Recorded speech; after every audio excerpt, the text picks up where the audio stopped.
Hey all, and welcome to Shadow Space. And today we're commenting on another VCP video. This is called Trump offers to fed up swing state senator to abandon Democrat Party and join Republicans. Fed up like tired. Okay, that makes more sense. This was recorded. This is uploaded, May 4th. This is being recorded May 7th, and link is in the description. It wasn't that long ago. Every single Democrat says we can't let those lunatics, have a nuclear bomb. That's not a shocking view for a Democrat, but I've become the only Democrat in the entire Congress that have supported Epic Fury. There is a truth. It's a truth. Iran can't ever have a nuclear bomb. Another truth is they were committed to building one. So, is that the reason that we blew up their supreme leader? Because Trump decided, well, if he isn't going to give up his ambition of having a nuke, then we're just going to kill him. Was that the thought process? Because, why didn't we do that with Maduro? Why did we kidnap Maduro? Why didn't we just kidnap the supreme leader? Be like, okay, when we're going to sanction you. You're not going to make a nuke, and if you do, then there's going to be problems. And they were close to actually achieving that goal. I think it was entirely the right thing, just like Midnight Hammer a year ago. And here we are right now. No, Iran hasn't paid an appropriate price, because the price, for me, is denying them nuclear ambitions and also making sure they don't have the kind of missiles that could reach Europe or American assets in the region now too. We agree we can't let Iran have those kinds of capabilities, and that's here we are.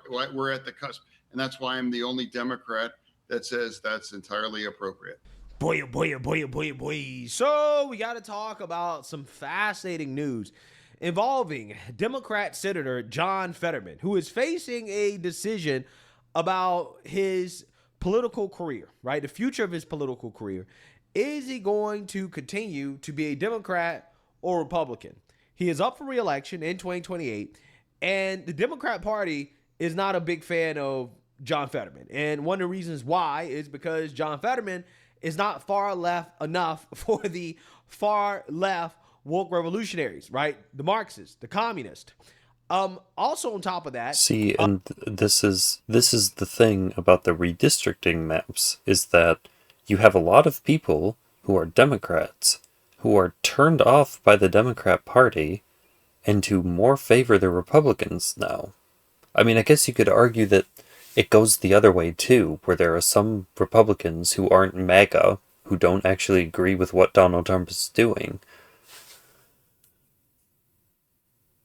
I don't have evidence, but I would say that there are maybe far less of Republicans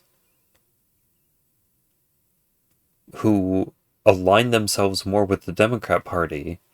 There are fewer of them than there are Democrats who are aligning themselves with the Republican Party. And I would probably say that more Democrats are aligning themselves with the Republicans. But if you believe some of the polling from the left, supposedly he has his worst opinion ratings ever. John Fetterman is not Trump deranged. I don't know. Okay, he's one of the very few Democrats who does not let his hatred for Trump cloud his judgment. And because he doesn't hate Trump, and because he's not a far leftist, even though he is very liberal, basically Democrats, leftists consider him to be a Republican, right? This is what they do to everybody. They push away anybody who does not agree with them 100%. I mean, and that is currently what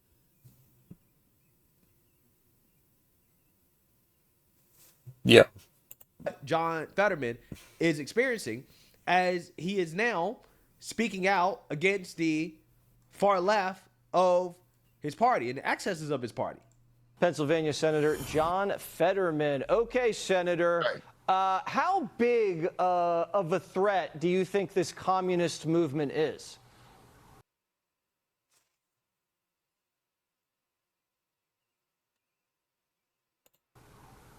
Well, I mean, there's that phrase where terrible or bad ideas refuse to die, and it's very sad to see that kind of things being revisited in this kind of way.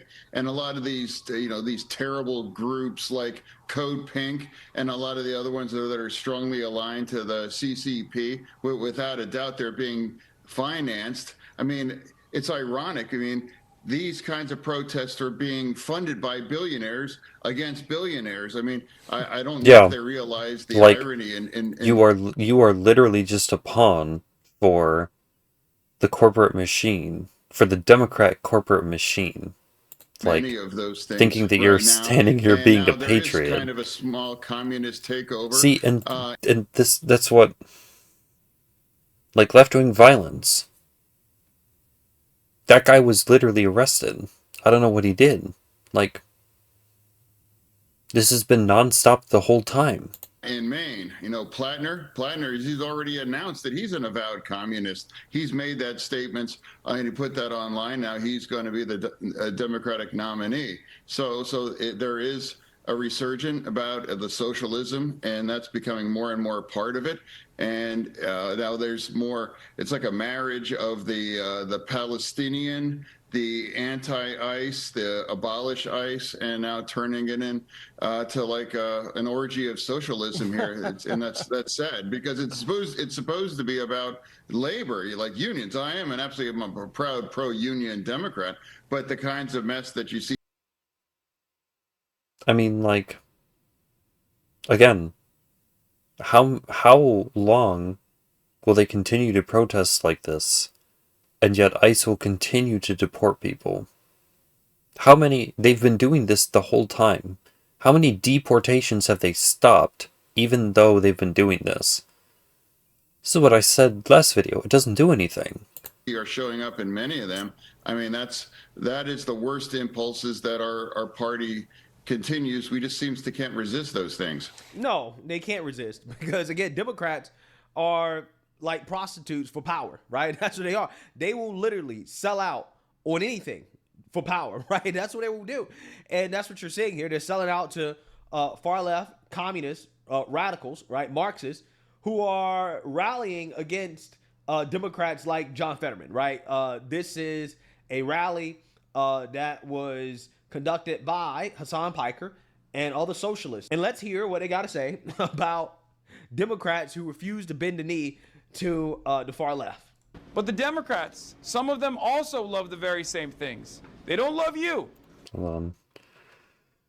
This clip is a clean look at the socialist leftists' bizarre frenemy relationship with the Democrat Party. Well, it's a hostage relationship.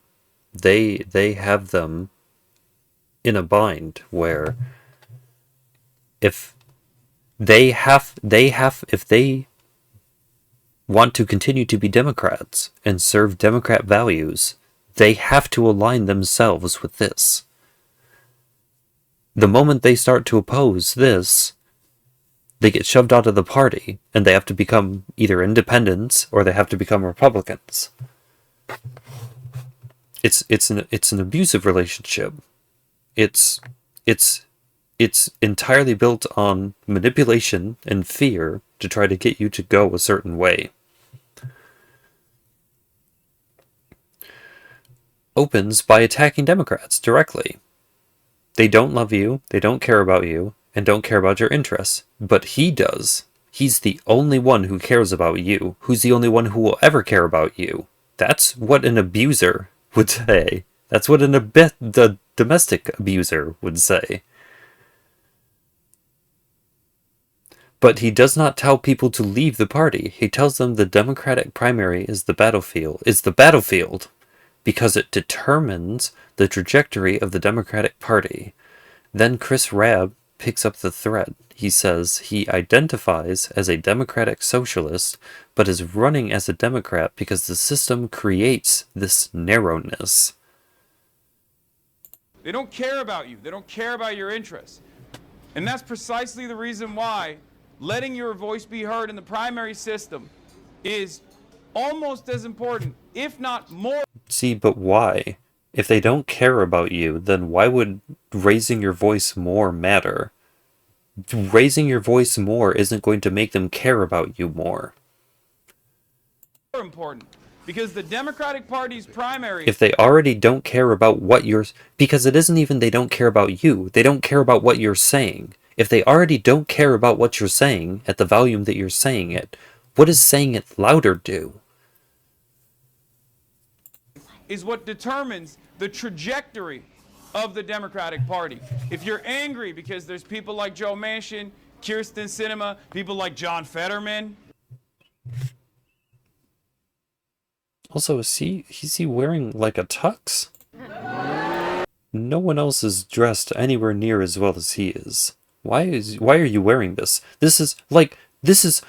I'm literally fucking staring at it. This is the bourgeoisie elite telling you, the average everyday American, that you are useless slobs. But you should continue to support the people who treat you like useless slobs, because where else are you gonna go? Don't say the F word. Not a lot of Fetterman fans in here. Well, he's no fan of mine either. He's always on Fox News yapping. And I want you to understand, I identify as a Democratic Socialist, but I'm running as a Democrat because the system creates this narrowness. See, so he's lying to you. He says that he's a Democrat, but he's not a Democrat. He's something completely different from a Democrat. But he's going to tell you that he's a Democrat just to get elected. Then, once he gets into power, he's immediately going to rip the mask off and say, screw you losers. I'm going to do whatever I want now, even if you don't want it. But there's a bunch of Democrats running. And this is the face of corruption. This is what corruption looks like, is I'm going to lie to you, to your face, so that you can give me power, and then the moment I have power, I'm going to abuse it against you. Not all the same. We are very different. We may share this label in this moment, in this system, but we are very different. So if you choose to register as a Democrat, you are not pledging allegiance to that party. You are using your power in that moment to vote for the person who you believe reflects your interests. Your interests. See, but that's not true. And the interests of the communities that you hold most dear. Some of whose members cannot vote because they may be too young, or they may not be citizens, or they may be incarcerated. There are a number of people who will not vote for any number of reasons. So when you're voting for them as well. Yeah. So what you have here is a bunch of Marxists, communists. What did he even say? That was nonsense. He didn't say anything. Okay, he's still wearing a collared shirt with like a polo vest. Like, this person is wealthier than everyone in that entire room combined. I have no idea who this guy is, but these two combined definitely have more wealth than everyone else in that room, standing there, giving them their orders, giving them their marching orders, telling them what to do, what to think, what to feel. You are being controlled, and you don't care. Promising a bunch of idiots free stuff. For example, let's listen to Hassan Piker give his litmus test to Cory Bush, who's running again. You support Medicare for all? Yes. Universal child care? Yes. Abolishing ICE? Yes. Do you support holding ICE accountable beyond abolishing ICE? Absolutely. A workers' bill of rights? Yes. A federal jobs guarantee? Yes. Amazing. The Green New Deal? Yes. Green New Deal for cities was mine. Ending aid to Israel? Yes. Calling out Israel's genocide? Yes. An arms embargo to Israel, both on offensive and defensive weapons? Yes. holding Israel accountable for committing a genocide. Yes. Okay, calling out what Israel. I mean, listen to him. He wants to get rid of our weapons. He wants us to be defenseless. Israel's doing to be an apartheid, which is recognized by all international humanitarian rights organizations. Yes. Are you in favor of ending America's war on Iran? Yes. Are you in favor of ending America's embargo on Cuba? Yes. Right now, okay, perfect. Well, those are Yeah. So the litmus test is: do you support free everything, right? Free childcare, free healthcare, free jobs, right? Free everything. Well, everything they've already been saying the whole time, which again is why yelling doesn't matter. I can tell you what what their policies are: free everything, pro-Palestine, and anti-Israel, anti-Jew. Is there anything I'm missing? Everything free. Pro-Ukraine. Plus, do you support our global Marxist/communist agenda elsewhere, right? Internationally, okay? That is who these people are. And because of that, that is why John Fetterman is refusing to get in bed with these people, even though it is costing him in popularity in his own state amongst Democrats. And this is why Fetterman faces a very, very, very interesting decision coming up here soon. Part of a larger story, Mr. Berman. I would just say that John Fetterman is doing as well with Pennsylvania Democrats as the New York Giants are as liked in the state of Pennsylvania or the Commonwealth of Pennsylvania. I mean, just look at this. Among Pennsylvania Democrats and that approval of Fetterman, back in 2023, he was a Democrat liberal darling. He was at plus 68 points. Look at how low he has fallen down to negative 40 points. He's down there with the Titanic among Democrats in the Commonwealth of Pennsylvania. And, you know, to put a comparison point on, you know, we always talk about how Chuck Schumer is not well liked by the Democratic base nationwide. Well, see, but again, this is why this doesn't matter, is that just because he isn't saying Democrat talking points doesn't mean that he isn't fairly representing his district. Maybe the people that he represents actually think these things. Maybe they don't. Chuck Schumer has a net popularity rating of about -2. Why? Why is it 38 that just because he doesn't toe the line means that he isn't a Democrat? If he's still representing his constituents, then why does it matter?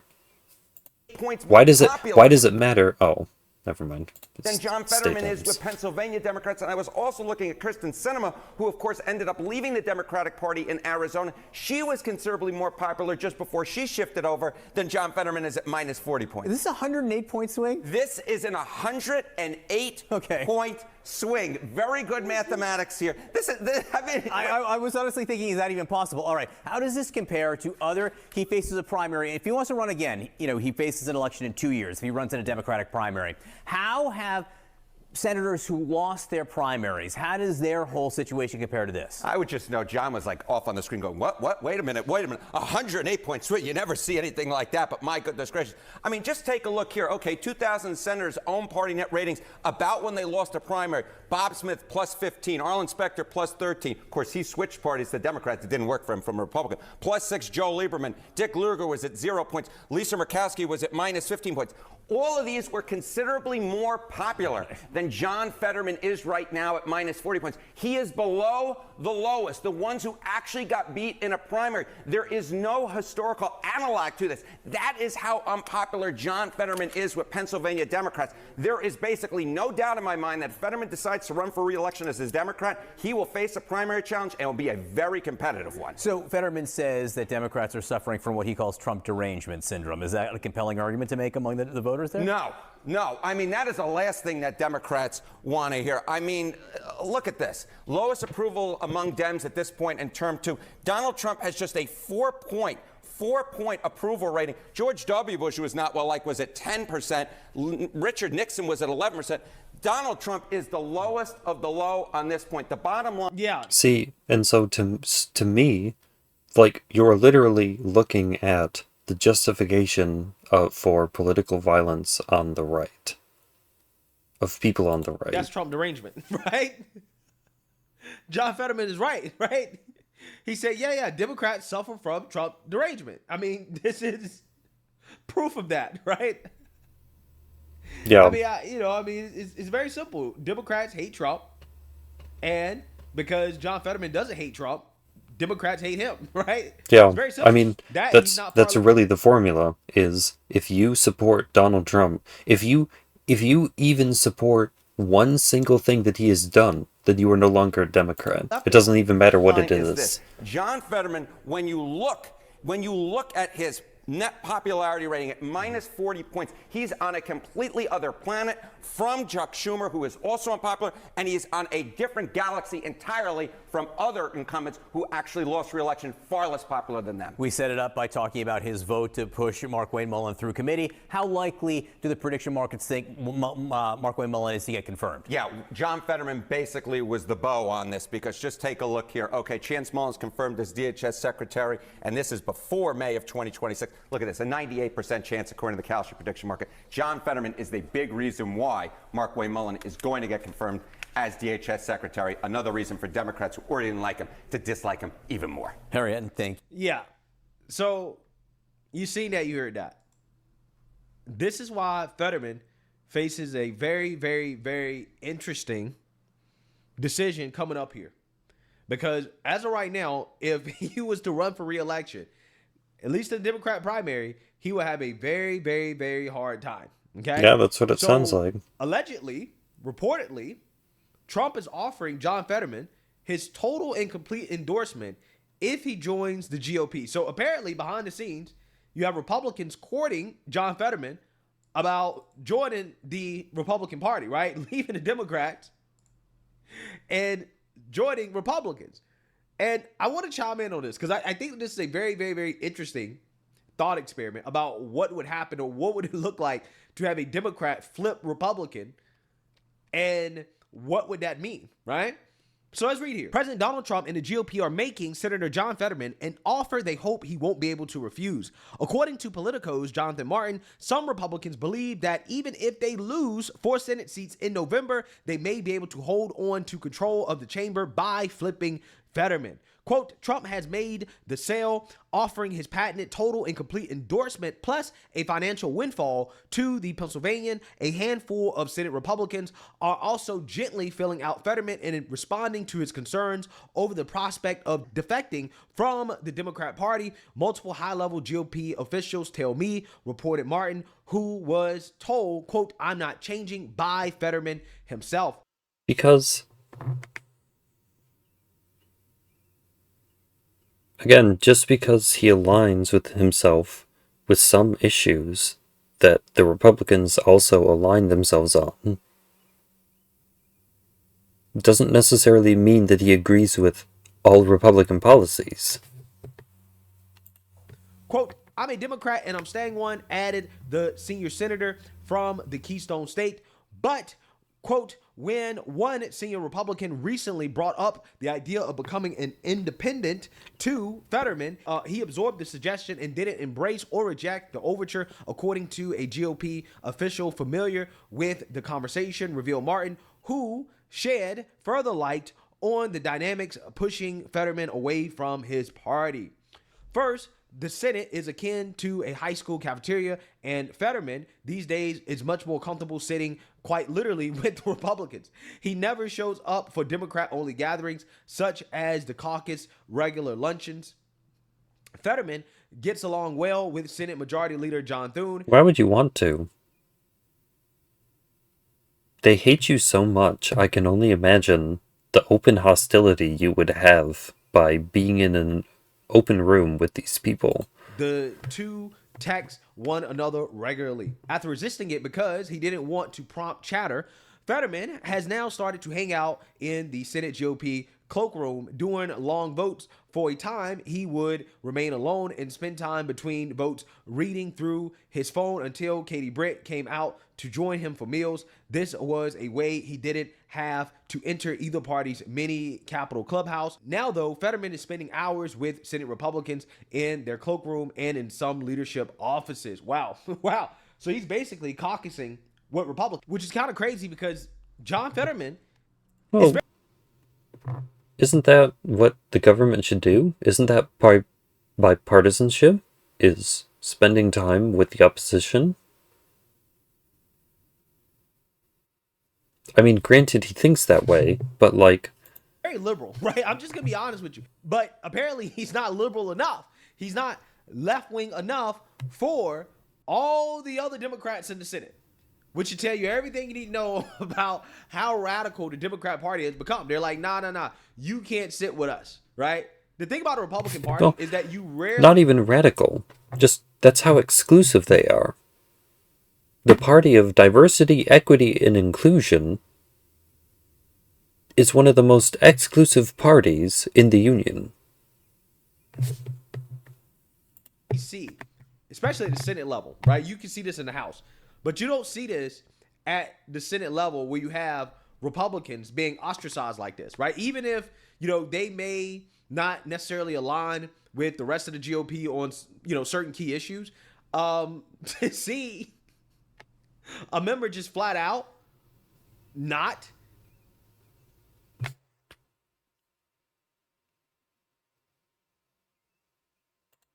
interacting at all with the GOP or with the Republicans, that's pretty rare, right? Fetterman apparently is just not hanging out with Democrats at all, right? So that is very interesting.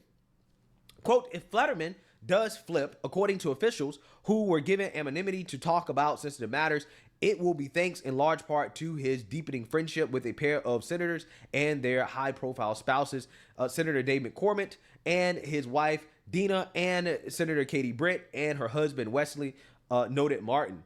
During an interview with Fox News last Wednesday, Fetterman dismissed the idea of crossing the aisle. Quote, my voting record actually reflects that I am a Democrat. That is true. That is a fact, right? When you look at actual votes, Fetterman's a Democrat. And see, so what determines whether you're a Democrat or not? What is that determining factor? Is it how you vote? Is it your stance on issues? If you have Republican stances, but you vote Democrat, what are you? Kind of my biggest issue with this idea that he's gonna now all of a sudden become a Republican. Okay, I'm gonna talk a little bit more about that in a minute, but let's finish. What's changed me with many of my other colleagues is that I don't agree, and I use extreme rhetoric and say, but I support what I think most Americans should agree with these things. The Democrat Party, we became an open border party without a doubt, and now that's wrong, and I support to make our border more security and deport all of the criminals right now, he said. So I can't be a Republican because in many other areas I disagree on that. So whether if I'm politically homeless or whatever, but I'm staying in my party. Still, he burst out laughing after being asked about his relationship with his Democrat colleagues. Well, I mean, cordial, a reply Fetterman once he gathered himself, but I'm not necessarily the popular. I mean, I don't go up to him and slap him across the face and tell him I hate him. But which is strange to me because it's like I am a Democrat and I'm the guy that flipped the seat. Yeah. So Fetterman is basically saying that Democrats are ostracizing him because he's not radicalized enough, right? He's not in bed with the far left enough. He doesn't hate Trump enough. Now, the problem with Fetterman becoming a Republican is that he doesn't vote Republican, right? I mean, he's a Democrat when it comes to actual legislation. And there's some things where Fetterman, and that's why he isn't going to flip. That's why he'd probably just drop out as opposed to defecting because it's not how he sees himself aligning politically. Even if that's cross the aisle how and he agree with Republicans views issues. But that's on issues like Israel, right? Or issues like, for example, the DHS secretary, he did support the Lake and Riley legislation. There are some issues where there's some alignment between, Fetterman and the Republicans. But I feel like when it comes to most other issues like abortion, the economy, etc., I think he's more of a Democrat. And that's the problem. It would... Well, see, no, it's not a problem. He is a Democrat.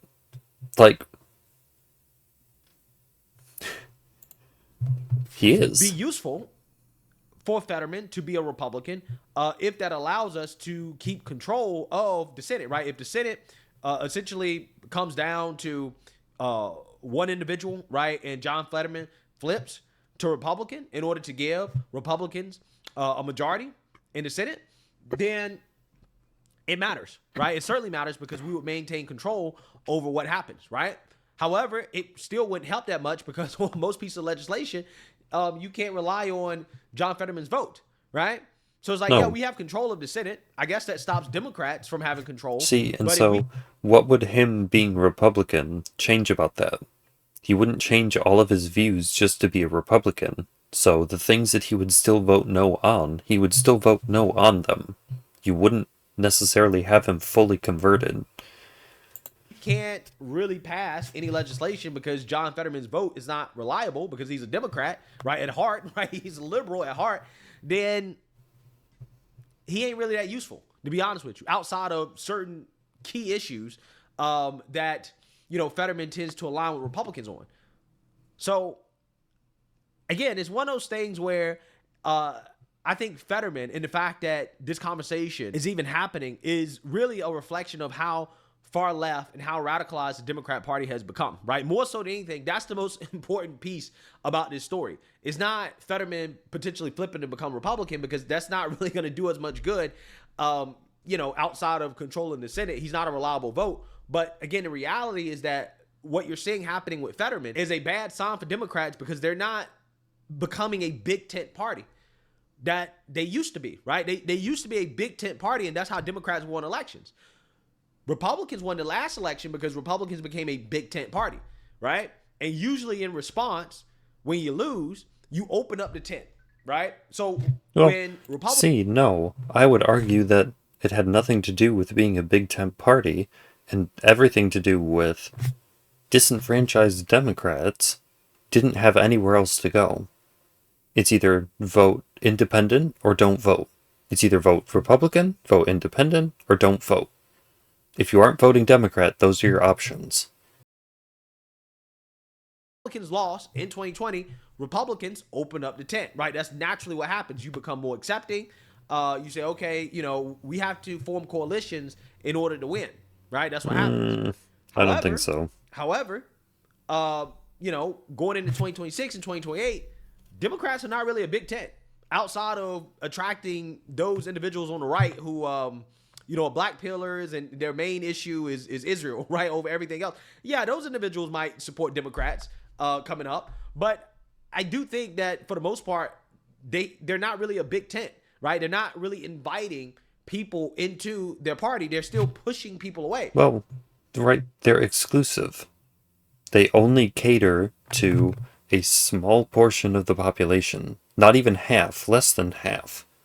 The more they continue to isolate themselves, the less power they give themselves. Specifically, the far left is pushing people away, like John Fetterman, who is very liberal, right? He just has some common sense, right? He's one of the few liberals that has some common sense on some issues. Not all issues, but on some issues. More issues than most Democrats at this point.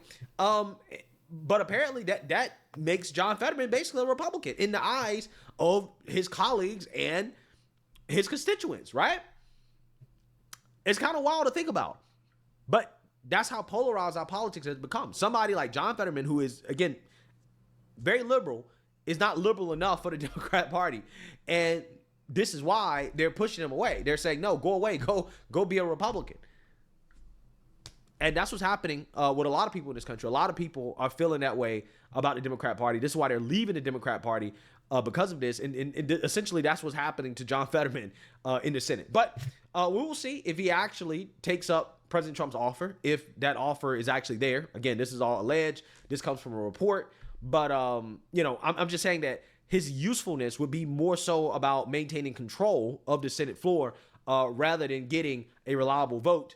But I guess something is better than nothing at this point in order to keep because Democrats from taking back power and control. So let me know what you guys think. Just because he was a Republican wouldn't mean that you would have his vote. He would be the same wild card that he is now, just with an R next to his name instead of a D. I don't think he'd flip. This would, I mean, because, like, no. I don't think he'd flip.